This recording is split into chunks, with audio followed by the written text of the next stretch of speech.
தெளிவுறவே அறிந்திடுதல், தெளிவு தர மொழிந்திடுதல், சிந்திப்பார்க்கே களிவளர உள்ளத்தில் ஆனந்த கனவு பல காட்டல், கண்ணீர் துளிவர உள்ளுருக்குதல், இங்கவையெல்லாம் நீயருளும் தொழில்களன்றோ, ஒளிவளரும் தமிழ்வாணி அடியநேர்க்கு இவை அனைத்தும் உதவுவாயே. பேரன்பு மிக்க பாரதி அன்பர்களே, குவிகம் இலக்கியமைப்பு நடத்தி வருகின்ற மகாகவியின் மந்திர சொற்கள் என்ற தொடர் நிகழ்விலே 198வது நிகழ்வாக இந்த மாலையிலே ஜூம் அரங்கிலே உங்களை எல்லாம் சந்திப்பதிலே மகிழ்ச்சி அடைகிறேன். இந்த நிகழ்ச்சியை நேரலையிலே யூடியூப் போன்ற இணையதளத்திலே பார்ப்பவர்கள், பின்னாலே பதிவிலே பார்க்க இருக்கக்கூடிய நண்பர்கள் ஆகிய அத்துணை பேருக்கும் எனது நன்றி கலந்த வணக்கங்களை உரித்தாக்கி மகிழ்கின்றேன்.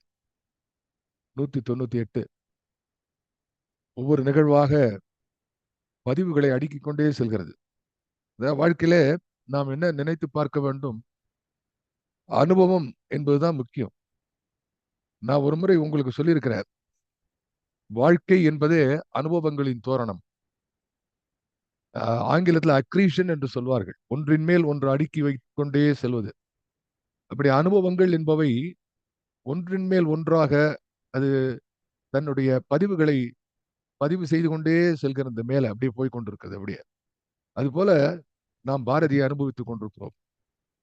இந்த அனுபவம் தான் முக்கியம்.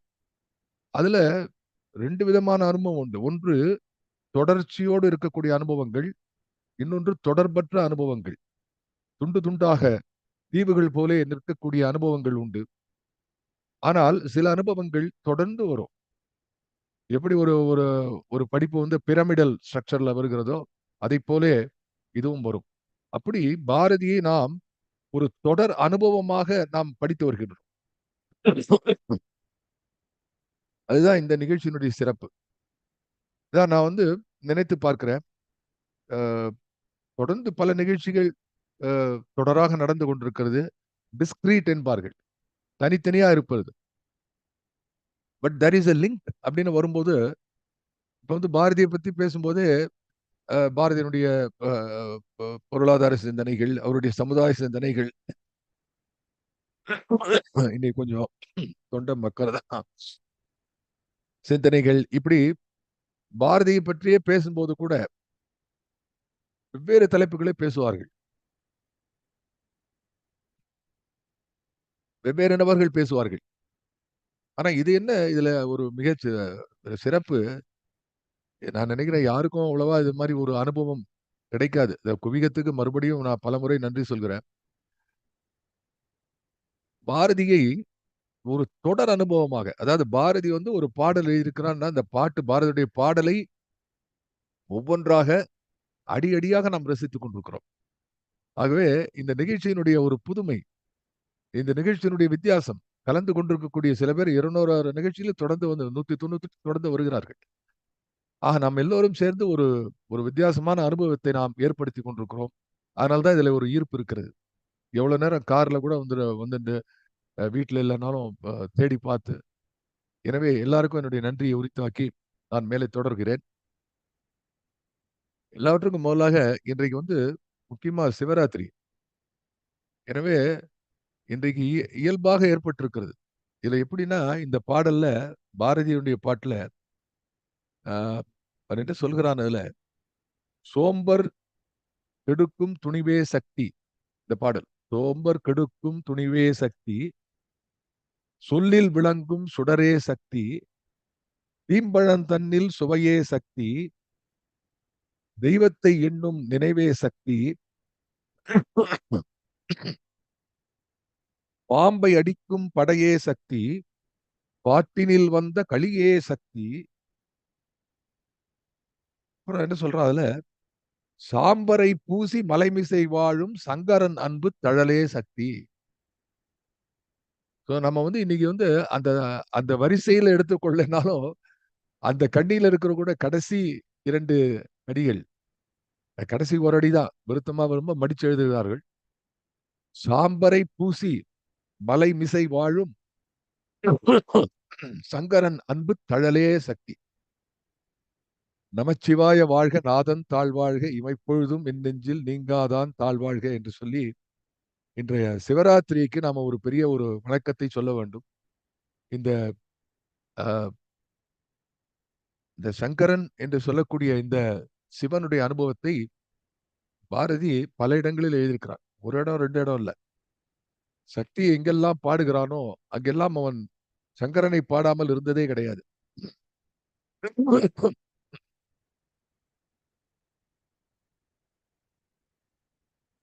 அதுல என்ன அப்படின்னா, பரசிவ வெள்ளம் அவனுடைய ஞானப்பாடல்ல தலைப்பாடலாக விளங்கக்கூடியது என்று நான் கருதுவது. அதே வகையில் தான் நான் முதலிலே ஞானப்பாடல் வரிசையிலே முதலிலே அதை நான் எடுத்துக்கொண்டேன். அப்படி அதுல அந்த ஆரம்பித்தது சக்தியிலே வந்து நிற்கிறது பார்க்கிறோம். இப்ப நம்ம பார்க்கக்கூடியது என்ன என்றால், இந்த பாட்டுல எங்கே திடீர்னு வந்து இப்படி சோம்பரை நீக்கும் துணிவே சக்தி என்றெல்லாம், சோம்பரை கெடுக்கும் துணிவே சக்தி என்றெல்லாம் பாடியவன் இங்க போற வேகத்துல சாம்பரை பூசி மலைமிசை வாழும் சங்கரன் அன்பு தயிலே சக்தி என்று போற போர்ல ஃப்ளோல வந்திருக்கும். இப்படித்தான் நான் நினைக்கிறேன் இந்த பாட்டுல. ஏனென்றால் அந்த 3 விருத்தங்கள்ல பாடும்போது ஆசிரியர் என்சிஆர்ல அவனுக்கு வாய்ப்பு இருக்கிறது. என்ன அப்படின்னா 24 இலக்கணங்களை சக்திக்கு சொல்லக்கூடிய வாய்ப்பு இருக்கிறது. அந்த 24 இலக்கண சொல்வத்துல இந்த பர்டிகுலர் அடியினால் தான் அது 23ஆக சுருங்கி விட்டது. ஏன்னா ஒவ்வொன்றுத்திலும் 2 இலக்கணம் சொல்கிறார். சோம்பரை கெடுக்கும் சொல்லிலே விளங்கும் சுடர் என்று மாறி மாறி வருகிறது. இந்த ஒரு இடத்துல தான் சாம்பரை பூசி மலைமிசை வாழும் சங்கரன் அன்பு தழலே சக்தி என்று அந்த தழல் என்ற ஒற்றைத்தான் சொல்கிறார். எனவே 23ஆக குறி இருக்கிறது. அது என்ன காரணம் நினைக்கிறேன், அவன் அவன் போகிற வேகத்திலே இதை சொல்லி செல்கிறான். ஆனால் அதிலும் ஒரு அழகு இருக்கிறது. ஏனென்றால் ஏதாவது ஒரு இடத்துல சக்தியினுடைய இலக்கணமாக அன்பை சொல்ல வேண்டும். ஆனா அன்பை சொல்லாத பாரதி இருந்தே கிடையாது. உங்களுக்கு தெரியும். வையத்தில் அன்பிற் சிறந்த தவமில்லை, அன்புடையார் இன்புற்று வாழ்தல் இயல்பு என்று சொன்ன காரணத்தினாலே அவன் அன்பை சொல்லியே செல்கின்றான் எல்லா இடத்துலையும். அதுல எந்த விதமான மாற்று கருத்துக்கும் இடமில்லை. ஆகவே சக்திக்கு இலக்கணம் சொல்ல வரக்கூடிய பாரதி நிச்சயமாக அன்பை சொல்ல வேண்டும். ஆனால் அந்த அன்பை சொல்லக்கூடிய இடத்திலே அன்பு அருள் என்று மாறி 2ஆ சொல்லியிருந்தா அந்த 24 கம்ப்ளீட் பண்ணிருக்கலாம். ஆனா அந்த 23வது இலக்கணம் இது போதும் என்று இந்த ஒரே ஒரு ஒரு ஒன்றை குறைத்துக் கொண்டு சொல்கிறான். அது என்ன அன்பு என்று சொன்னால் அன்பு தழல் என்கிறான். வெறும் அன்பு என்று சொல்லாமல் அன்பை பற்றி நீதி உயர்ந்த மதி கல்வி அன்பு நிறைய உடையவர்கள் மேலும் பாப்பா பாட்டுல சொல்றான். அவனுக்கு எப்படி இந்த அன்பை சொல்றதுன்னு புரியல. அதாவது சில நேரங்கள்ல ஒரு குழந்தை எடுத்து கொஞ்சறதுன்னு சொன்னா அது என்ன கொஞ்சறதுன்னே தெரியாது. சில பேர் தப்பு தப்பா ஏதோ ஒரு வார்த்தையை சொல்லி கொஞ்சுவான். அது குழந்தை ஆணா பெண்ணா என்று கூட தெரியாது. என்னவோ சொல்லுவான். இது என்ன என்ன வேணா சொல்லுவான். வாயில என்னெல்லாம் வருதோ. அதுபோல இந்த அன்பு என்று வர இடத்துல பாரதிக்கு வந்து அவன் நிறைய அன்புடையவர்கள் மேலோர் பாப்பா. வேற மத்த ஒண்ணுமே பண்ணாது. அன்புடையார் இன்புற்று வாழ்தல் இயல்பு என்ற அற்புதமான தத்துவ வார்த்தை. அப்ப இங்க என்ன நினைக்கிறான், இந்த அன்பை நாம் எப்படி சொல்ல வேண்டும்? அன்புதான் சக்தி. சரி. ஆனால் அந்த சக்தி அன்பிலே தன்னுடைய அன்பிலே மறைபொருளாக விளங்கக்கூடிய சக்தி அவள் அந்த அன்பின் காரணமாக தான் சிவசக்தியாக விளங்குகிறாள். One of the greatest philosophy பாதியுடல். அதாவது சைவ சித்தாந்தத்தை படிக்கும் பொழுது அந்த திருச்செங்கோட்டிலே விளங்கக்கூடிய அதாவது இந்த அந்த இரண்டும் ஒன்றாக இருக்கக்கூடிய மாதருபாகன் என்று சொல்லக்கூடிய அந்த தத்துவம் இருக்கிறதே, அவனுடைய முக்கியமான விஷயம் வந்து the Shiva is inactive, Shakti is active என்று சொல்லக்கூடிய விரிவுகள் தத்துவங்கள் விளக்கங்களை தாண்டி இது அன்பினால் இழைந்த ஒன்று என்பதுதான் முக்கியம். இல்லை, என்னுடைய அடிப்படை என்ன? அன்புதான், வேற ஒன்றும் இல்லை. வாழ்க்கையிலே அன்பு காக்கும், அன்பு பார்க்கும், அன்பு வாழ்வை உயர்த்தும் என்றெல்லாம் சொல்லிக் கொண்டு வரக்கூடிய பாரதி இங்க என்ன சொல்கிறான்? சங்கரன் அன்பு தழலே சக்தி. அதை எப்படி சங்கரன் சொல்றான் என்று பார்த்தால்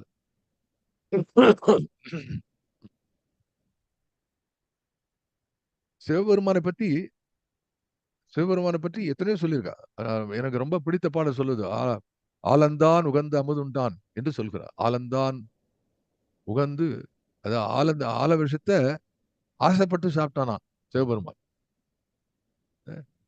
ஏதோ ஒரு டாக்டர் மருந்து கொடுக்குறார் அப்படின்னா, இந்த உலகத்தை காப்பதற்காக அந்த ஆலகால விஷம் இருக்கிறதே, அதை அவன் சாப்பிடணும், வேற விதி கிடையாது. தலையெழுத்து இந்த உலகத்தை காக்கணும்னு அவன் சாப்பிடல. அதை எடுத்து ஆலந்தான் உகந்து அமுது உண்டான். அமுதத்தை எடுத்து சாப்பிடுவது போல அந்த ஆலகாலத்தை சாப்பிட்டதுனால்தான் அந்த ஆலகால விஷயம் அமுதமா மாறிடுது இல்லையா? இறைவனுடைய சிந்தனை தானே உலகு. அவனுடைய எண்ணத்தினுடைய விரிவுதானே இந்த ஆக்கங்கள், இந்த அழிவுகள் எல்லாம். அப்படி இருக்கக்கூடிய அந்த சங்கரனை பாரதி எப்படி பார்க்கிறான் பாருங்கள். சாம்பரை பூசி மலை மிசை வாழும். சாம்பர் என்பது பூமி. காரைக்கால் அம்மையார் திருவாலங்காட்டிலே தலையாலே நடந்து செல்கிறாள். அதாவது சைவ சமயத்தில் இருக்கக்கூடிய அற்புதமான திரு தொண்டர்களை பற்றி எல்லாம் பேசினால் அது இன்றைக்கு பூரா பேசலாம். இன்றைக்கு இரவு பூரா அதான் சிவராத்திரி. அதை இன்றைக்கு சொல்லக்கூடிய ஒரு வாய்ப்பை பாரதி கொடுத்திருக்கிறான். நான் இல்லைனாலும் ஏதாவது கொண்டு வந்து புகுத்தி இருப்பேன் என்பது வேற விஷயம். இருந்தாலும் இன்றைக்கு சிவராத்திரியில என இளமை வேண்டாம் என்றாள் ஔவையார். அதுபோல இவளும் சொன்னாள். இல்லறத்திலே திருமணமான பெண் காரைக்கால் அம்மையார். அந்த கதையெல்லாம் உங்களுக்கு தெரியும். மாங்கனி திருவிழா என்றே காரைக்கால்ல பெரிய விழா நடக்கும். எப்படி வந்து ஒரு மாம்பழம், அதுக்கு பேர் வந்து மாம்பழம்னு ஏன் பேர் வந்ததுன்னா, ஒரு முறை நான் சொன்னேன், அது பெரிய பழம் என்ற காரணம் இறைவனுடைய 2 திருவிளையாடல். ஞானப்பழம் பெற்ற முருகனுடைய அந்த திருவிளையாட்டிலே பழம் மாம்பழம். அதே போல வந்து காரைக்கால் அம்மையாருடைய வாழ்க்கையிலே வந்து நிகழ்த்திய திருவிளையாடல் மாம்பழம், மாங்கனி. இப்படிப்பட்ட அம்மையார் என்ன செய்தாள்? எனக்கு இளமை வேண்டாம் என்று சொன்ன, இந்த உருவமே வேண்டாம், நான் பேயா திரிகிறேன் என்று பேயாக திரிந்த அந்த அம்மையார் திருவாலாங்காட்டிலே இறைவன் அந்த சுடலையிலே சிவதாண்டவம், அந்த ருத்ர தாண்டவம் ஆடுகின்ற அந்த இடத்திலே கால் படக்கூடாது. ஏற்கனவே பேய்க்கு கால் கிடையாது. அது அது அந்த விளக்கம் எப்படி வருங்க? அப்படி இல்லைன்னா கூட தன் தலையாலே நடக்கிறாள். அப்படி தலையாலே நடந்து பேயாக வரக்கூடியவளை பார்த்து பெருமான் தன்னுடைய பெருமாட்டியிடம் சொன்னானாம், எனது தாய் வருகிறாள் என்று சொல்கிறார். காரைக்கால் அம்மையாருக்குள்ள சிறப்பு அதுதானே. சிவபெருமானுக்கு வந்து தாயிலி என்று பெயர். அன்னை தந்தை யாருமே கிடையாது. அப்படி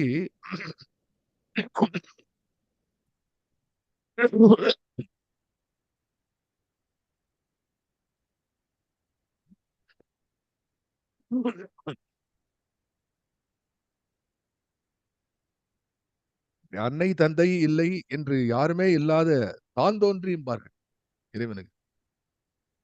நம்ம ஊர்ல வந்து நல்ல விஷயத்தெல்லாம் வந்து அது வார்த்தையை வந்து தவறா தான் தோன்றினா என்ன தான் தோன்றித்தனமா இருக்கான்றான், அதை கெடுத்துட்டான்.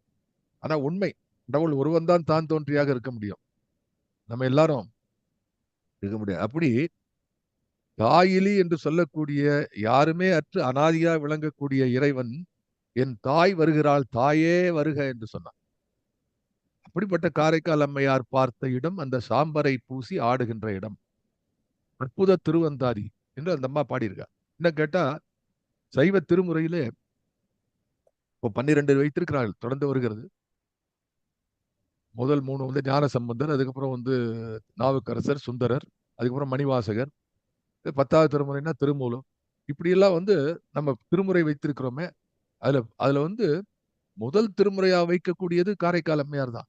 அது அமைப்பிலே 11 பின்னாடி தாண்டி வந்தா கூட அது ஏன் முதல்ல வைக்க வேண்டும்னா ஞானசம்பந்த பெருமானுடைய ஆரம்பம். அதனால அந்த திருமுறை வைத்தார்கள். ஆனா ஞானசம்பந்த பெருமானுக்கும் மூத்தவர், எல்லா அடியார்களுக்கும் மூத்தவர் யாருன்னு கேட்டா காரைக்கால் அம்மையார் தான். இந்த பதிகம் எழுதக்கூடிய இந்த இந்த பாங்கு, இந்த ஃபார்மட் ஏற்படுத்த அவர்தான். திருக்கடைக்காப்பு என்ற 11வது பாடலை பதிகத்திலே கொண்டு வந்து சேர்த்ததை காப்பு பாடலாக வைத்த பெருமாட்டி காரைக்கால் அம்மையார். ஆகவே இந்த நல்ல தினத்திலே காரைக்கால் அம்மையாரையும் நம்ம வந்து மனதார நாம் தொழ வேண்டும். சிவராத்திரி இன்றைக்கு அந்த அம்மாவுக்கு தான் ரொம்ப தொழ வேண்டும், காரைக்கால் அம்மையார்.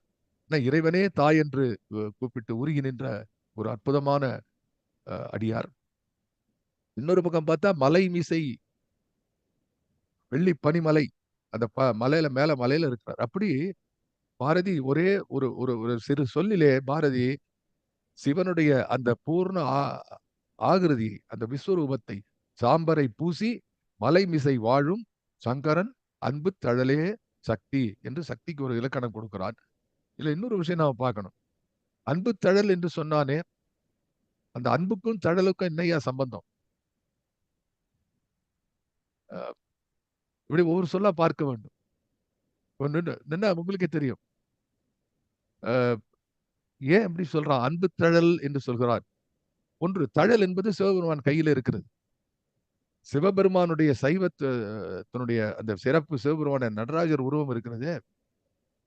அதுதான் உலகத்திலே வந்து the most significant symbol of spirituality என்று people like Fritjof Capra என்று ஒன் ஆஃப் த சயின்டிஸ்ட்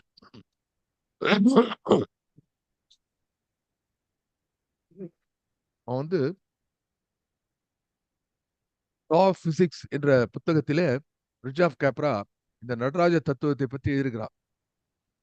ஆனந்த குமாரசுவாமி என்பவர் தான் இலங்கையிலே பிறந்த தமிழர், லண்டனிலே வசித்தவர். அவர் வந்து 19ஆம் நூற்றாண்டின் இறுதியிலே ஆரம்பித்து 20ஆம் நூற்றாண்டின் முகப்பிலே அவர் கொடுத்த தகவல் தான் உலகத்தை நடராஜ தத்துவத்தை திரும்பி பார்க்க வைத்தது. ஏனென்றால் அதன் வரைக்கும் வந்து என்ன சொன்னாங்க, இந்த நடராஜ தத்துவமே மோசம். Even today people are telling Indian philosophy, Indian gods are pagan and wicked gods are there என்று சொல்லுகிறார்கள். அந்த காலத்தில் நடராஜருக்கு இப்படி கையற்கால ஆட்டின்னு இருக்கிறத பார்த்து வாட் இஸ் அ grotesque இப்படியே பண்ணான். ஆனந்த் குமாரசுவாமி புத்தகம் படிக்க வேண்டிய புத்தகம். when the entire western world are telling the Nataraja, இப்ப வந்து அது இல்லாத, அந்த சிலை இல்லாத இடமே கிடையாது, அந்த வடிவம் இல்லாத. எவ்வளவு அற்புதமான விஷயம் அது. அதை முதல்ல grotesque என்று சொன்னதை மாற்றியவர் ஆனந்த் குமாரசுவாமி. அதுல எதுக்கு சொல்ல வர, அதுல கையிலே சிவபெருமான் தழலை வைத்துக் கொண்டிருப்பார். தழல் கையில இருக்கும்.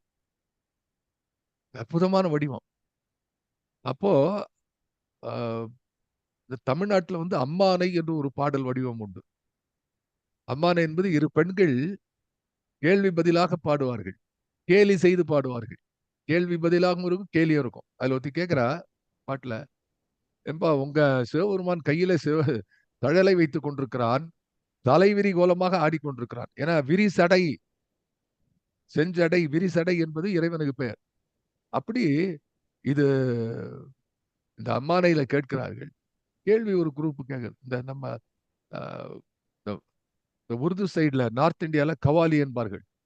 ஒரு பக்கம் ஒரு குரூப் ஒரு கேள்வி, ஒரு கேள்வி. அது மாதிரி இது ஒரு அந்த அந்த கால அம்மானை என்று சிற்றிலக்கியத்துல ஒரு வடிவம், அற்புதமான. அது கேட்கிறா, சிவபெருமான் தலை விரிஞ்சு கிடக்கு, இப்படி கையில தழல் வச்சுன்றான். நெருப்பு பட்டா பத்தின்றதா என்ன உங்க சிவபெருமான் இப்படி இருக்கிறார்? அதுக்கு எதிர்ப்பக்கம் இருக்கிற பதில் சொல்றா, கவலைப்படாத, தலையில கங்கை வச்சுட்டு இருக்கா, தண்ணி இருக்கு, நினைச்சிரும் என்று. இப்படி அணு அணுவாக இறைவனுடைய திருவடிவத்தை ரசித்தவர்கள். இதனுடைய தத்துவங்களை எல்லாம் விடுங்க. இந்த தத்துவத்தை எல்லாம் விட்டு இறைவனுடைய அந்த அந்த பிசிக்கல் ஃபார்ம் இருக்க, இதை வைத்தே ரசித்தவர்கள் உண்டு. அதுதான் நம்ம நாட்டினுடைய எல்லாவற்றையும் துறந்து அத்வைதத்தினுடைய சிகரமாக நின்ற சங்கரன், ஆதிசங்கரர் அவர்கள் எவ்வளவு இந்த இறைவனுடைய வடிவத்தை எப்படியெல்லாம் எழுதியிருக்கிறார். பாதாதி கேச வருணனை, கேசாதி பாதம், தலையிலிருந்து கால், காலில் இருந்து தலை. அதனால இன்றைய தினம் அதெல்லாம் நினைவுக்கு வருகிறது. ஆகவே சிவராத்திரி இன்றைக்கு சிவனை பற்றி ஓரளவு ஒரு 10 நிமிஷமாக சிந்தித்திருக்கிறோம். சிவாய என்று சிந்தித்திருப்போர்க்கு அபாயம் இல்லை என்று நம்ம நாட்டு வழக்கம். ஆகவே அப்படி சாம்பரை பூசி மலைமிசை வாழும் சங்கரன் அன்பு தழல் கையிலே வைத்துக் கொண்டிருக்கிறான். இந்த தழலுக்கும் அன்புக்கும் என்னடா ஒற்றுமை என்று பார்த்தால், இரண்டுமே புனிதம். It is a symbol of purity. நெருப்புல அழுக்கு கிடையாது, அன்புல அழுக்கு கிடையாது. எங்காவது அன்புல அழுக்கு இருக்குமோ? நிச்சயமா கிடையாது. அதுதான் அன்பினுடைய தத்துவம். எவ்வளவு மோசமான மனிதனாக இருந்தாலும் கூட, அன்பு, அவனுக்கு அன்பு காட்டுபவருடைய அன்பும், அவன் யாரிடமா அன்பு காட்டினா அந்த அன்பும் புனிதமாகத்தான் இருக்க வேண்டும். அது இல்லை என்று சொன்னால் வாழ்க்கையே கிடையாது. ஆகவே இந்த அன்புக்கும் தழலுக்கும் உள்ள முக்கியமான விஷயம், ரெண்டுமே புனிதமானது. அதை தாண்டி என்ன என்று பார்த்தால், இரண்டுமே பரவக்கூடியது. தழல் ஸ்ப்ரெடிங். இப்போ உலகத்தினுடைய ஆரம்பத்துல பார்க்கும்போது at the beginning at the beginning there was only one source of energy என்று சொல்வார்கள். வேதம் அப்படி பேசுகிறது. அட் த பிகினிங் சர்வ ஏவ இதம் சௌமிய ரயிரேவ அக்ரே ஆசீத். ரயிரேவ அந்த வேத பூரா சொல்லக்கூடிய நாலேஜ் எல்லாம் எனக்கு கிடையாது. இருந்தாலும் great people have defined it. அதை நான் சில இதெல்லாம் படிச்சிருக்கேன். அதாவது ஒரு வருது எல்லாமே அதுக்கு என்ன அதனுடைய பொதுவான பொருள் என்ன என்று சொன்னா எல்லாமே ஒரு ஊற்றுக்கண்ணிலிருந்து தொடங்குகிறது. இதுதான். At the beginning it is only small. அதுக்கு வந்து உதாரணம் நான் அடிக்கடி சொல்லக்கூடிய உதாரணம் என்னன்னா, நீங்க போனோன்னா தலைக்காவேரியில போய் பார்த்தா காவிரி வரக்கூடிய இடம் வந்து ஊசி கொப்பளம் போல இருக்கும். நான் பார்த்துருக்கேன் போய். சின்ன சின்ன கொப்பளம் போல இருக்கும். ஒரு பெரிய இடம் கட்டி வச்சிருப்பாங்க. அதுல போய் பார்க்கலாம். அங்க பூஜை எல்லாம் செய்வார்கள்.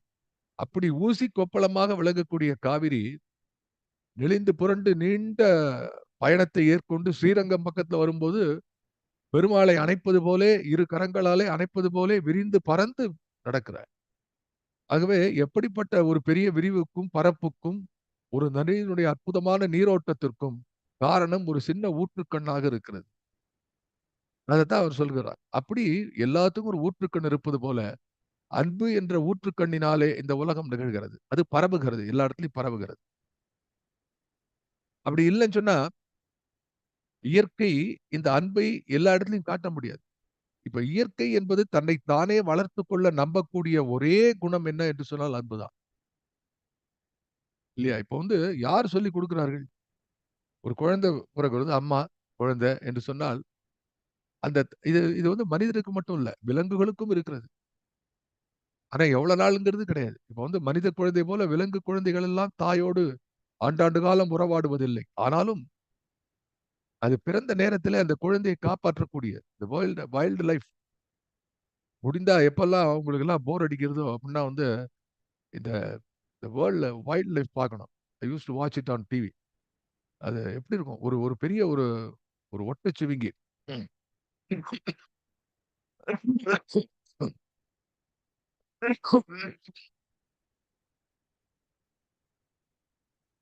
இந்த ஒட்டச்சிவிங்கி ஓடுறத காட்டுவோம். அது அப்பொழுதுதான் ஒரு நின்று கொண்டிருக்கிறது. அவ்வளவு அவசரத்துல ஒரு குட்டி ஈனுகிறது. அத பார்த்துக் கொண்டு ஒரு சில கஜ தூரங்களிலே சிங்கங்கள் நின்று கொண்டிருக்கின்றன.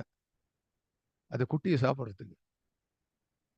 அது அந்த தாய் அந்த குழந்தையை ஈன்ற அந்த வலி வலியோடும், வலிமை இழந்த அந்த நிலையோடும், அது எப்படி சண்டை போட்டு அதுக்கு வேற என்ன கையா ஒரு இந்த கால் அதனுடைய ஆனா பலம் மிகுந்தது. அப்படி அப்படி தட்டுறது. தட்டுனது அந்த சிங்கம்லாம் கீழ 10 அடி, 20 அடி நகர்ந்து போய் விழுது. போய் பார்க்கிறோம். எறும்பு பல்லியிலிருந்து இப்படி வந்து ஒரு அன்பை இந்த பிறப்புக்கும் இந்த இந்த தாய் அதுக்கு பிறக்கக்கூடிய குழந்தைக்கு இணைத்தானே. அதல்லவோ இந்த உலகத்தை வளர்த்துக் கொண்டிருக்கிறது. அந்த அன்பு என்ற அந்த ஒரு நிலை இல்லை என்று சொன்னால் இந்த உலகம் நகராது. எனவே அது தழலை போன்று. அது மாதிரிதான் தழல். இப்போ இந்த இந்த 5 இருக்கிறதே சப்தஸ்பர்ச ரூபரச கந்தத்துல 5 பொருள்ல வேத விதிப்படி நடுவுல இருக்கிறது தழல். சப்தஸ்பர்ச ரூபம் ரூபம் என்று சொல்லக்கூடியதா வந்து தீ. ஏன்னா உலகத்திலே இந்த 5 இந்த அந்த விஷயத்துல 5 பூதங்களில தீ தான் முதல் முறையாக வடிவத்தை கொடுக்கிறது. இதை பற்றி நான் விளக்கி இருக்கிறேன். ஏற்கனவே நான் சொல்லியிருக்கேன் அதை பற்றி. ஆகவே தழலுக்கு இவ்வளவு பெரிய ஒரு ஒரு மகிமை உண்டு. ஆகவே இறைவன் தழலை கையில வைத்துக் கொண்டிருக்கிறான். அன்பை கையிலே வைத்துக் கொண்டிருக்கிறான். சாம்பரை பூசி மலர்மிசை மலைமிசை கிடக்கும் சங்கரன் பாட்ட முறைப்படி படிக்கிறது. சாம்பரை பூசி மலைமிசை வாழும் சங்கரன் அன்பு தழலே போற்று தழலே சக்தி என்கிறார். ஆகவே மோஸ்ட் இம்பார்ட்டன்ட் எங்கெல்லாம் சக்தி இருக்கிறாள் என்று சொல்லி வரக்கூடிய பாரதி இங்கே இன்னொன்றாக இதை படிக்கிறார். ஆகவே இதை இதை பார்க்கிறோம். அதை முதல்ல நான் சொல்லிட்டேன். இது வந்து அந்த இப்போ அந்த மறுபடியும் அந்த இதை படிக்கிறவங்களுக்கு இந்த இந்த விருத்தம் இந்த கண்ணி எப்படி வருதுன்னா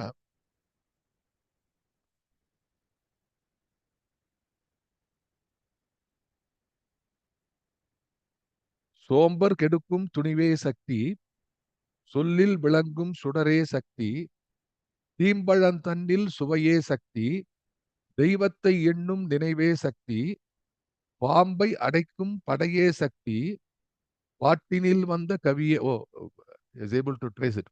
தேங்க்யூ சார்.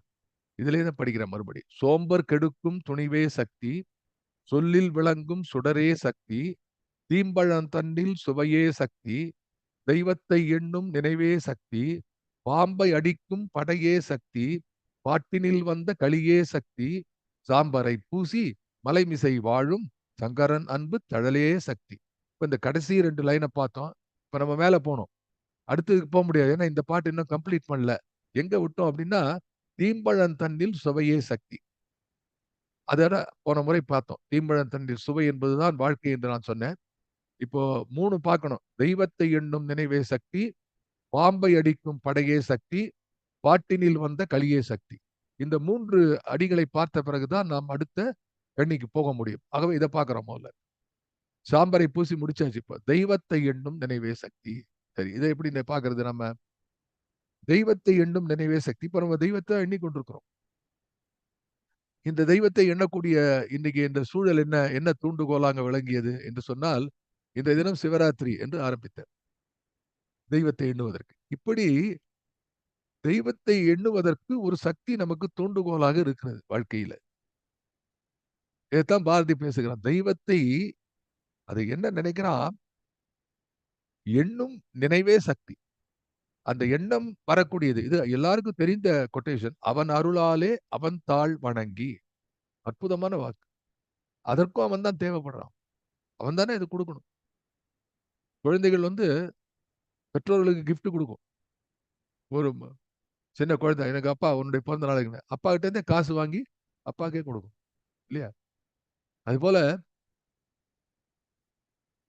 தெய்வத்தை எண்ணும் நினைவே சக்தி. இதுக்கு எவ்வளவு சொல்லலாம். தெய்வம் எப்படி நினைவை கொண்டு வருகிறது? எத்தனையோ ஞானியருடைய வாழ்க்கையில பார்க்கலாம். எப்படி இந்த நினைவை கொண்டு வருது? ஒரு சோதனை மூலமாக நினைவை கொண்டு வருது. அதுதான் அதுக்கு ஆரம்பம். இந்த தெய்வத்தை எண்ணும் நினைவே சக்தி என்றால், தெய்வத்தை எப்ப நினைக்கிறான் மனுஷன்? அதாவது எல்லா மனிதருக்குள்ள இந்த வாட் இஸ் கால்ட் அகங்காரம், ஈகோ. அது இல்லைன்னா மனுஷன் இல்ல. Identity is it self is that. அதை பத்தி ஒரு பெரிய விளக்கங்கள்லாம் இருக்குன்னு பெரிய டாபிக் அது. ஆனா பேசிக்கா என்ன அப்படின்னா, இந்த அகங்காரம் இருப்பனால மனுஷன் என்ன நினைக்கிறான், தன்னாலே முடியும் என்று நினைக்கிறான். நல்லதுதான் அது. வாழ்க்கையில அது ஒரு மோட்டிவேஷனல் ஃபோர்ஸ். தனக்கு எப்போ முடியலன்னு தோன்றதோ அப்போ தனக்கு மேலே இருக்கக்கூடிய ஒரு ஆற்றலை நினைத்து அம்மா இறைவா காப்பாற்றுங்கிறான். அப்படி அவனை சொல்லக்கூடிய நிலைக்கு தள்ளக்கூடிய வாழ்க்கை சூழலை கொண்டு வரக்கூடியதுதான் ஒரு சோதனை. இது மாதிரி சோதனை தான். பெரிய புராணம் பூரா இந்த மாதிரி சோதனை தான். 63 அடியார்களுக்கும் இதே மாதிரி சோதனை தான் பார்த்தார்கள். அதுக்கு எதுக்கு சார் 63 அடியார் வரைக்கும் போனோம்? வாழ்க்கையில பார்க்கிறோமே. யார் வாழ்க்கையில் இல்ல? சோதனைகள் வராத வாழ்க்கையே கிடையாது. அந்த நேரத்துல நண்பர் தியாகராஜன் சொல்லிக் கொண்டிருந்தார். அவர் உடல்நிலை சரியில்லாத போது அவர் கடவுளாக நினைக்கக்கூடிய பாரதியை பார்த்துக்கிறார். பாரதி என்னை காப்பாத்து. தன்னை தாண்டி இருக்கக்கூடிய ஒரு சக்தியை அவர் எண்ணி பார்க்கிறார் இல்லையா? ஆகவே இதுதான் வாழ்க்கையில இருக்கக்கூடிய பிடிப்பு. இது சக்தி என்கிறார். இது ரொம்ப நுட்பமான வார்த்தை. தனக்குத்தானே பாரதி சொல்லிக் கொள்கிறார். ஏனென்னா பாரதி வாழ்க்கையில எங்கெல்லாம் அவனுடைய அவனுடைய செயல்பாடுகளுக்கு இடர்பாடு அவன் ஒன்றும் செய்ய முடியாத ஒரு சக்தி என்று கதறுவான். வாய்விட்டு அலறி இருக்கிறான் பாரதி. இப்படியெல்லாம் என்ன படைத்திருக்காயே காளி என்று கேட்கிறான். அப்போ இது என்ன இலக்கணம் என்று சொன்னால், இதுவரை எல்லாமே பாசிட்டிவா போயிட்டு இருக்கு இல்லையா? சொல்லில் விளங்கும் சுடரே சக்தி, சோம்பர் கெடுக்கும் துணிவே சக்தி, எப்படி போயிட்டு இருக்கு. ஆனா சோதனை கொடுப்பதும் சக்தி என்ற ஒரு இலக்கணத்தை பாரதி இங்க வைக்கிறார். It's a beautiful idea. எதை நம்ம இது இது எப்போ புரியும் அப்படின்னா, இப்படி அனலைஸ் பண்ணும்போது தான் புரியும். இல்லாம வெறும்னு படிச்சுன்னு போனா அது புரியாது. தெய்வத்தை எண்ணும் நினைவே சக்தி. ஓகே, தெய்வத்தை நினைக்கிற நினைவே சக்தி. தெய்வத்தை எப்ப நினைப்ப? அந்த கேள்வி கேட்கணுமா இல்லையா? தெய்வத்தை யார் எப்போதும் நினைத்துக் கொண்டிருக்கிறார்கள்? எப்போதும் 24 மணி நேரம் தெய்வத்தினுடைய நினைப்பா இருக்குன்னு யார் சொல்ல முடியும்? ஒரு பரமஹம்சர் சொல்ல முடியும். விவேகானந்தர் கூட சொல்ல முடியாது. ஏனென்றால் அவரே சொல்லியிருக்கிறார். 24 மணி நேரமும் எனக்கு இந்த நாட்டு இந்திய மக்களுடைய வறுமையும் அவருடைய தாழ்வுற்ற நிலைதான் நினைத்துக் கொண்டிருக்கிறேன். அவர்களுக்காக என் நெஞ்சம் அழுகிறது என்று சொல்கிறார் விவேகானந்தர். அது வேற ஒரு நிலை. ஆகவே எவ்வளவு நுட்பமா பாரதி நான் பாருங்க. இதுதான் சக்தி. இந்த தூண்டுகோல், இந்த சோதனை. இது இது வந்து சைவத்தினுடைய பெருமை என்ன அப்படின்னா, இந்த பெரிய புராணத்துடைய பெருமையும் அதுதான். உங்களுக்கு தெரியும் சுந்தரர். ஆலந்தான் உகந்த அமுது செய்தானை ஆதியை அமர தொழுது தேத்தும் சீலந்தான் பெரிதுமுடையானை சிந்திப்பார்தம் சிந்தை உளானை என்று போகிற அந்த பாடலை எழுதியிருக்கிறார் சுந்தரர். அவர் ஏன் எழுதுறாருன்னா அவருக்கு கண்ணு போயிடுது. சுந்தரர் தோழமையுடைய தோழனுமாய் யான் செய்த துரிசுகளுக்கு உடனாகி என்று சொல்லக்கூடிய அந்த சுந்தர பெருமானுக்கு இறைவன் என்ன செய்கிறான்? கண்ணை எடுத்து விடுகிறான். ஏன் அப்படின்னு சொன்னா, அதுவும் it's not a very laudable reason. இவர் 2 கல்யாணம் பண்ணிக்கிறார். 2 கல்யாணத்துக்கும் இந்த கதையெல்லாம் சொல்ல ஆரம்பிச்சா ரொம்ப நேரம் இருக்கும். சுவையாக இருக்கும். அது தனியா வச்சுக்கணும். சுந்தரருக்காக தூது நடந்தான் சிவபெருமான். அப்படி தூது நடக்கும்போது, முதல்ல தூது நடந்து பறவை நாச்சியாரை சுந்தர பெருமான் மனம் புரிந்து கொண்டார். திருவாரூர்ல. 2வது கல்யாணம் வந்து திருவொற்றியூர்ல சங்கிலி நாச்சியாரை திருமணம் செய்து கொள்கிறார்.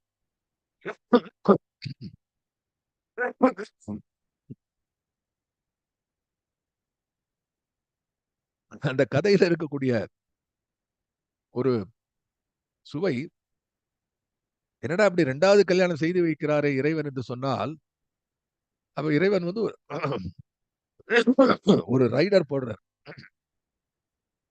நீ ஏற்கனவே கல்யாணமானவை இல்லை, இவளைத்தான் காதலித்தேன்னா அதுக்கு ஒரு தெய்வ காரணம் இருக்கிறது. அவர்கள் தேவலோக பெண்கள், அதெல்லாம் கதை. நீ என்ன பண்ற? இவளை உனக்கு கல்யாணம் பண்ணி வைக்கிறேன். அதுக்கு நான் துணை புரிகிறேன். ஆனால் நீ இவளை விட்டு எங்கேயும் வரக்கூடாது. அப்ப இவர் சொல்றார், இவளை விட்டு வரக்கூடாதுன்னா உங்களை பார்க்க கூட வரக்கூடாது. ஆமா, என்ன பார்க்க கூட வரக்கூடாது. இல்ல, அதுக்கு மட்டும் அனுமதி பெறுங்கள் என்கிறார்.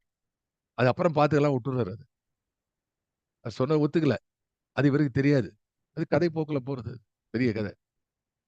அப்ப 2வது முறையாக இங்கே சங்கிலி நாச்சியாரை திருவொற்றியிலே மனம் புரிந்து கொண்ட பெருமான், அங்கே திருவாரூரிலே வீதி விடங்க பெருமான் ஊர்வலம் வருகிறார் என்று தெரிந்தபோது, அதை காண ஆசைப்பட்டுக் கொண்டு திருவொற்றியூரிலிருந்து திருவாரூர் செல்கிறார். சத்தியத்தை மறந்த காரணத்தில இறைவன் கண்களை எடுத்துக் கொள்கிறார் என்று பார்க்கிறோம். பிறகு கண் வருகிறது. எதுக்கு சொல்ற? அப்படிப்பட்ட ஒரு அடியாருடைய வாழ்க்கையிலே சோதனையை உண்டாக்குகிறான் இறைவன். அப்போ தெய்வத்தை எண்ணும் நினைவே சக்தி. இந்த நினைவு வரும்போது ஒரு சோதனை வரும். சோதனை இல்லாமல் தெய்வத்தை யாரும் நினைத்து கிடையாது. இது எப்போ வருது? கிருதயுகத்திலிருந்து வருது. கிருதயுகத்திலிருந்து ஏதாவது தேவை இருந்தாதான். அதுதான் மனித இயற்கை. மனிதனுக்கான படைப்பு அதுதான். அதான் மனிதனுக்கு வந்து அது மனித படைப்பிலே அது தேவை இருக்கும். அது தேவை இருந்துட்டு கொண்டே இருக்கும். தேவையற்ற நிலைக்கு வரும்பொழுது என்ன ஆகும்? மனித வாழ்க்கையே முற்று பெறுகிறது. ஆகவே இதுதான் இந்த தேவையினால் தான். இப்போ ஒன்று சொல்றேன் உங்களுக்கு. கிருதயுகத்தில வந்து எல்லாம் தவம் செய்து கொண்டிருந்தார்கள். அடுத்து வரக்கூடிய ராமாயண காலத்துல, திரேதா யுகத்துல மக்கள் எப்படி இருந்தார்கள்? யாரோ ஒருத்தன் நல்லவனா ஒருவன் நடந்தால் அதை பார்த்து தன்னை திருத்திக் கொண்டார்கள். ராமனேன் எப்படி இருந்தான்? காசில் கொற்றத்து ராமன், நடையில் நின்றுயர் ராமன். ஏன் இருந்தான்? அப்படி அவன் வாழ்ந்தபோது அவனை பார்த்து எல்லோரும் கற்றுக்கொண்டார்கள். எந்த யுகத்துல? எந்த யுகம்? திரேதா யுகம். ராமன் வாழ்ந்த காலம். அடுத்த யுகம் துவாபர யுகம். அங்க நடந்த எவனும் கத்துக்கல யாரும். போடா போன்ட்டான். ஏன்னா கொஞ்சம் கொஞ்சமா பண்பு குறைந்து கொண்டு வருகிறது. ஒரு ரோல் மாடல் இருந்தா அதை பத்தி அவன் கவலைப்படல. ஏதோ அவன் ஏதோ போறான் போடான்னு விட்டான். அப்போ அங்க என்னன்னா அவனை கூப்பிட்டு அறிவுரை சொல்ல வேண்டிய விஷயம் இருந்து. அப்ப அறிவுரை கேட்டார்கள். ஒரு சந்தேகம் வந்தபோது அர்ஜுனன் கேட்டான். இது ஏன் இப்படி பண்ணணும்னு இறைவன் பகவத்கீதையாக உபதேசம் செய்தார். துவாபர யுகம். இந்த கலியுகத்துல என்ன ஆச்சு? எவன் எதை பண்ணாலும் இவனும் பார்க்கறது இல்ல. அறிவுரை சொன்னாலும் கேட்கறது கிடையாது. யாரும் யாருகிட்டயும் போய் கேட்கறது கிடையாது. Why should I ask? யாராவது எங்கேயா போய் கேட்டிருக்கானா? It is always a advice is something that is never should not be given to anybody. எவனும் கேட்காத ஒண்ணு எல்லாரும் கொடுக்கணும்னு ஆசைப்படுற ஒண்ணு எதிரானா அறிவுரை அப்படின்னா. இப்ப யாரும் எதையும் கேட்கறதே கிடையாது. அதனால்தான் ஞானிகள் என்ன செய்தார்கள், இன்க்ளூடிங் பாரதியார். நான் இந்த கேள்வியை போன முறையே கேட்டேன். ஏன் பாரதி உட்காந்து இதெல்லாம் எழுதிட்டு இருக்காங்க? ஏதாவது இதுக்காக பப்ளிஷ் பண்றதுக்கா, அதை பப்ளிஷ் பண்ணி ஏதாவது இதுக்கு போட்டியில கலந்துக்கிறதுக்கா? எதுக்காக இதெல்லாம் எழுதிட்டு இருக்கா பாரதி? என்றால் கலியுகத்துல என்ன நடக்கிறதுன்னா, யாரும் யார் சொல்லியும் கேட்கறதே கிடையாது. நீ யாரு சொல்றதுக்கு, நான் யாரு கேட்கறதுக்கு? இப்படி போறது புத்தி. ஆகவேதான் இலக்கியங்கள் they play a very important role. I am coming to a crux of the matter please. கவனோடு கேளுங்க. இலக்கியத்தினுடைய முக்கியமான பணி என்ன என்று சொன்னால், இந்த ஈகோ இருக்கிறது, நான் சொல்லி நீ என்ன கேட்கறதுங்க? அது இல்ல. படிக்கும்போது என்ன நினைக்கிறான்? ஒன்றை படிக்கும் பொழுது அதிலிருந்து அறிவை பெறுகிறான். அப்படி இந்த அறிவை பெறும்போது, போகாத இடந்தனிலே போக வேண்டாம் என்று ஔவையார் எழுதினத படிக்கும்போது, இவன் அந்த மாரி போகாத இடத்துக்கு போய் கெட்டும்போது, இத பார்க்கும்போது புத்தி வருது. இப்படி நீதி நூல்கள் இருந்தன. அது அது போனோனே, அன்னையும் பிதாவும் முன்னறி தெய்வம். இதெல்லாம் படித்து நீதி நூல்களை படித்தார். ஆனா, அந்த இலக்கியத்தை படித்து வளரக்கூடிய மனிதன் இன்னும் கலிகாலத்தினுடைய பின்னணியிலே வரும்போது, இப்ப வரும்போது, அவன் படிச்சு நீதி சொன்னாலும் கேட்கறது இல்ல. அதனால என்ன ஆச்சு? வரலாற்று நூல்கள் அதிகமாகி விட்டன. ஹிஸ்டாரிக்கல் பேக்ரவுண்ட்ல நெறைய எழுதுறான். ஓஹோ! இவன் இப்படி அனுபவிச்சிருக்கான். இவன் இந்த மாரி இது பண்றான். என்று யாரோ ஒருவருடைய வாழ்க்கையை பற்றி படிக்கும் பொழுது, அவன் தானே அதிலிருந்து ஒரு விஷயத்தை பெறும்போது, தன்னை தானே திருத்திக் கொள்கிறான் மனிதன். அந்த நிலைக்கு இருக்கான். ஏன்னா, இந்த நுட்பத்தினால் தான் இலக்கியம் வளர்ந்து கொண்டிருக்கிறது.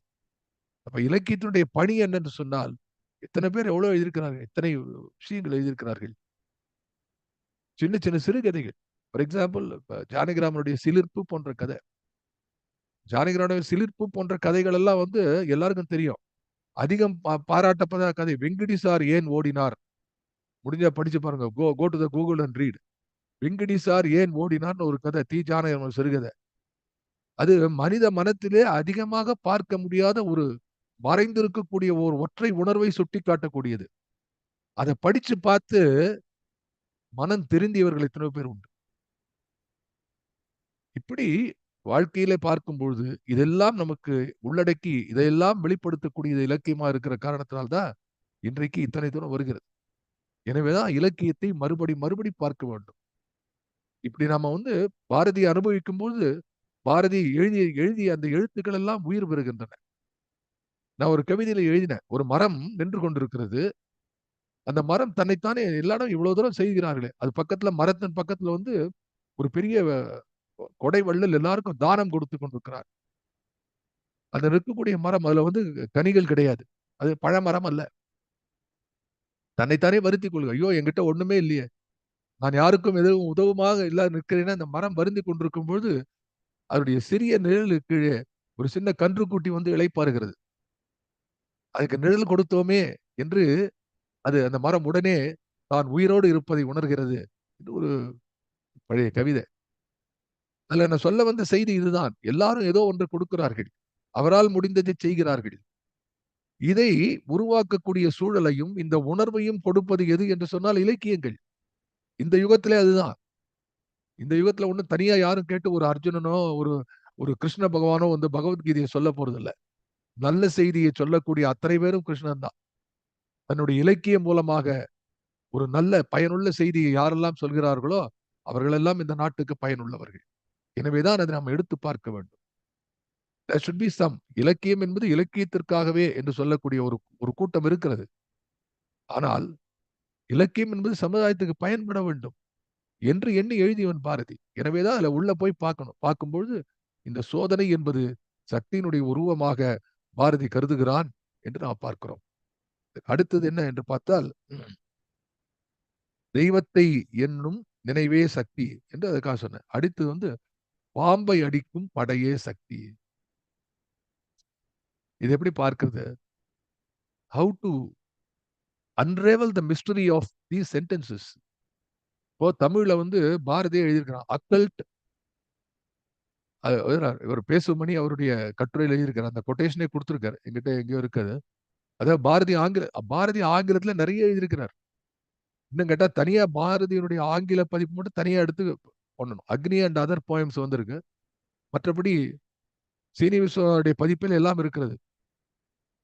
ஆனா அதனுடைய ஆங்கிலம் மட்டும் தனியா எடுத்து பார்க்க வேண்டும். அதுல அக்கல்ட் லாங்குவேஜ்ல வந்து தமிழ் ரொம்ப சிறந்தது என்கிறான். சித்தர்களை பற்றி பேசும்பொழுது இப்படி மறைபொருளாக சொல்லக்கூடிய விஷயம் ஒன்று. அது சித்தர்கள். ஆனா இங்க வந்து எல்லாருக்கும் தெரிந்த சொல் போடுறான். பாம்பு அடிக்கும் படையே சக்தி. இதுக்கு எப்படி பொருள் விளக்கம் கொள்ள வேண்டும் என்று சொன்னால், இதுக்கு நம்ம வந்து வழக்கு சொல்லிலிருந்து எடுக்க வேண்டும். இப்ப பாம்பு, படை என்பதுனா 2ம் சேர்ந்தா உங்களுக்கு என்ன உங்களுக்கு புரியும். சிலப்ப சார் இருக்கார். இது மாரி சொல் விளையாட்டெல்லாம் முதல் இடம் வாங்கி போட்டியிலே வெல்லக்கூடிய நண்பர். சொல் விளையாட்டு. பாம்பு, படை என்று சொன்னால் உங்களுக்கு என்ன பழமொழி ஞாபகம் வரும்? அப்படின்னு கேட்டா, சிலப்ப சார் சொல்லிடுவார். இப்போ வந்து இன்டராக்ஷனுக்கு வழி இல்ல. பாம்பென்றால் படையும் நடுங்கும். இல்லையா? பாம்பென்றால் படையும் நடுங்கும்.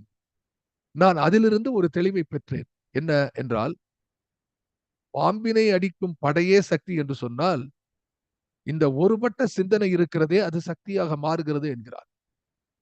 இப்போ பாம்பை அடிக்கும் படை என்று சொன்னால், அந்த பாம்பை அடிக்கும் படை என்று you need not canvas. For example ஒரு நண்பர் தோண்டு இருக்கிறார் இன்சூரன்ஸ் எல்ஐசி மாதிரி இடத்துலலாம் அவர் பணிபுரிந்திருக்கிறார் அவர். அதில் வந்து இது மாதிரி நிறைய நண்பர்கள் எல்ஐசியில் பணிபுரிந்து இருப்பார்கள். கேன்வாஸ் பண்ணணும் போய் இன்சூரன்ஸ் நீ வாங்க அப்படின்னு. ஒரு இடத்துல பாம்பு வந்துடுறது. இந்த பாம்பை அடிக்கணும்னு நீ போய் ஏதாவது கேன்வாஸ் பண்ணுமா? பண்ணவே வேண்டாம்.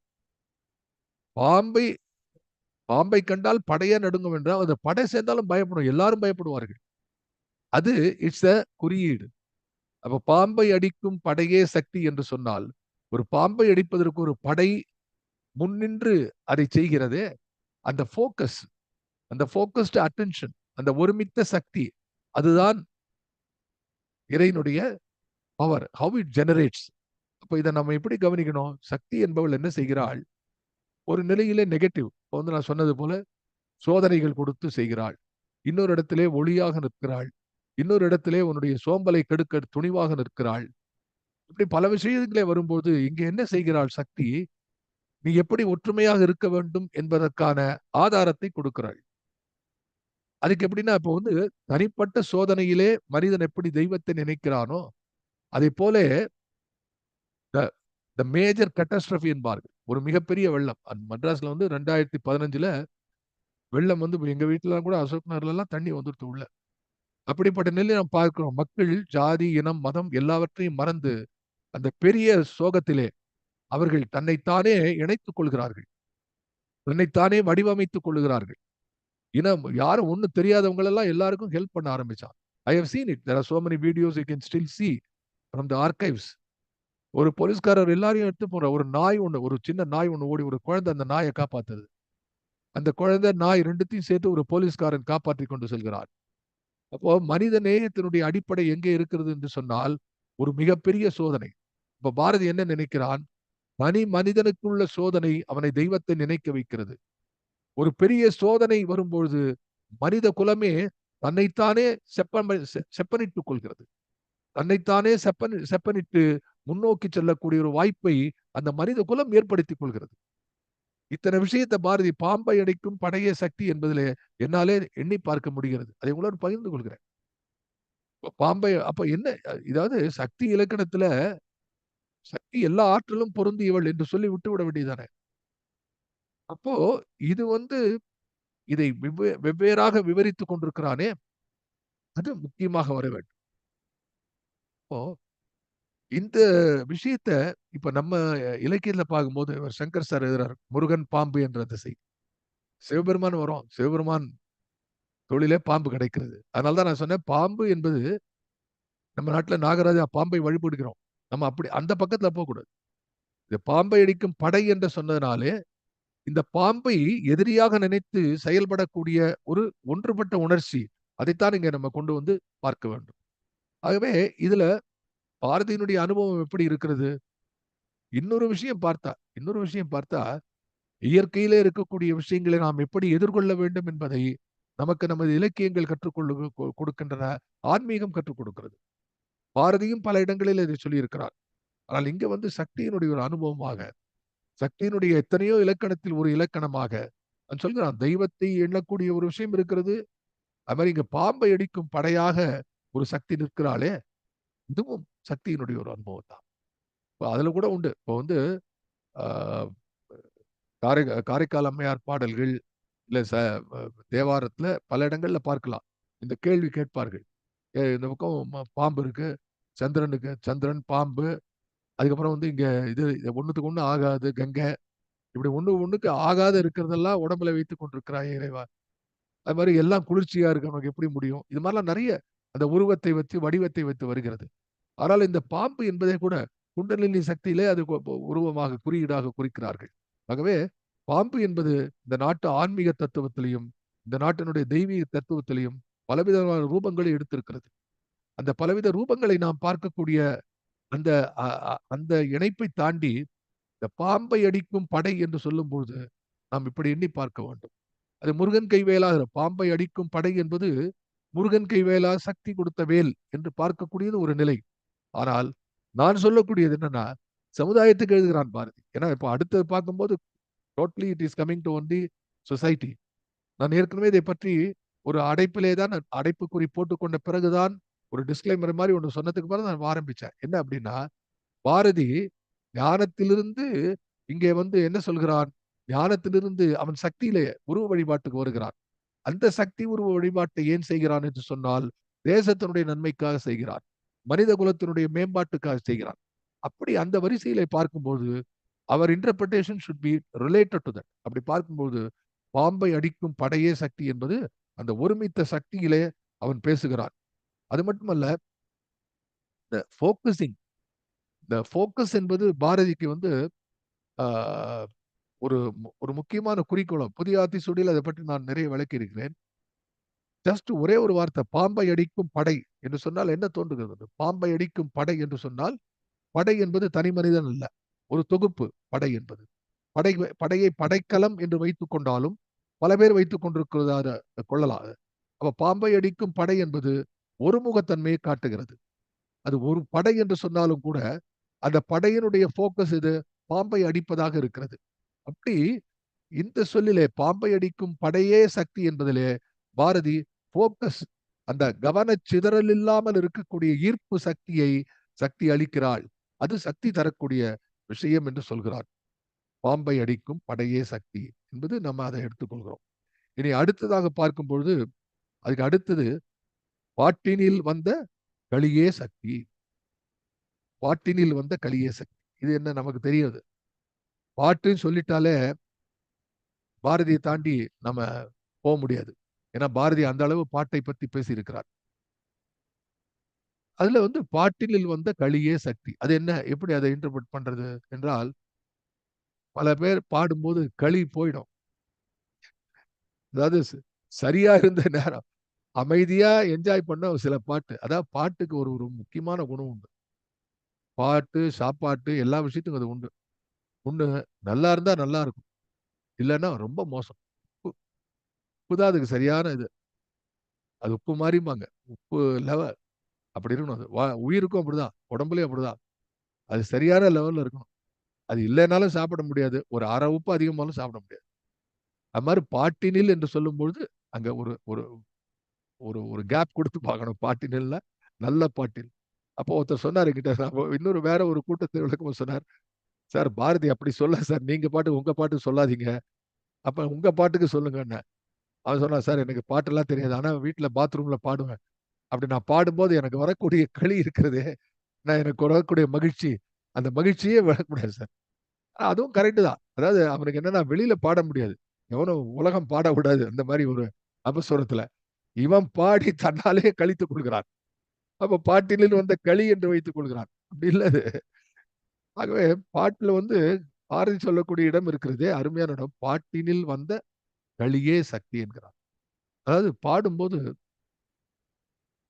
அதான் அந்த பாட்டுல வந்து முக்கியமான விஷயம் எதுன்னு கேட்டாங்க.